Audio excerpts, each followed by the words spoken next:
How's it going? There's two major questions I've been getting about the MPC over the last month. The first one is, how do I record my song after I've created it to a format that I can either put on my computer or on a CD? And the second one is, why do my samples cut each other off when I'm playing? Well, before we can answer that, let's create a beat.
Remember, the MPC only has 32 sounds that can be played simultaneously. Each stereo track takes up 2 of those, and each mono track takes up a single one. So try to stick with mono if you're planning on using a lot of sounds.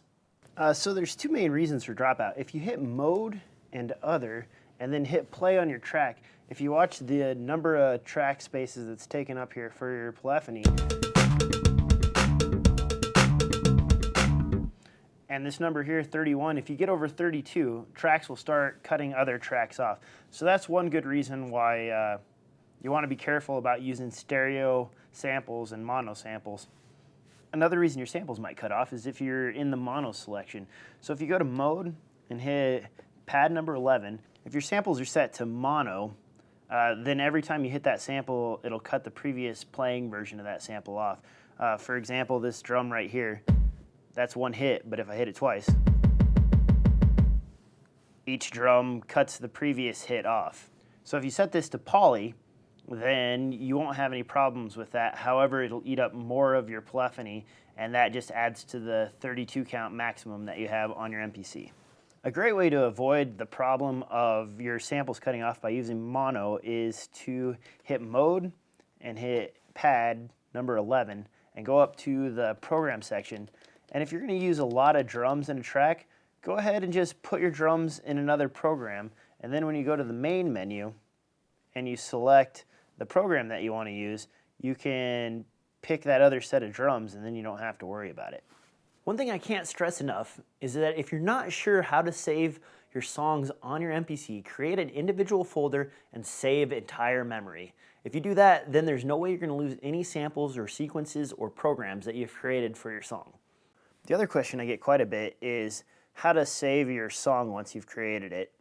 In song mode, you can set up all your sequences that you've created in a certain logical order to create your song. If you hit mode and song, pad 16 up here in the corner, and you organize all your sequences, so I'll go 1, let's go with sequence 3, sequence 2, and back to sequence 3. Now if you hit convert, F4, and you hit do it, it'll assign all those sequences in order into a single sequence. Then at the main menu, if you scroll over to loop and go to off, if you hit mode and pad number 5 for record, and then you look up here at the top where it says input, you switch over to main output, and you make sure your threshold is set to something low so that it'll start recording as soon as you hit play. I hit record. And as soon as I hit play from start here,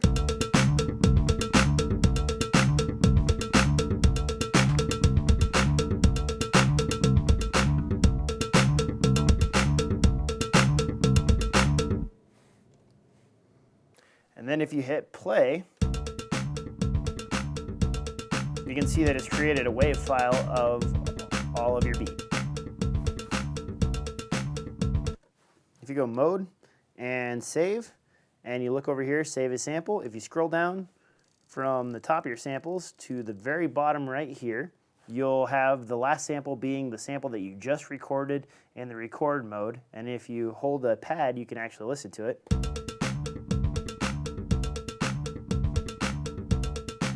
And that was the entire sequence that I recorded using the main outs. So then when you save that to your compact flash or your hard drive, you can copy it right over to your computer and do whatever you want with it. As always, thanks for watching. And if you think this video is helpful, please subscribe.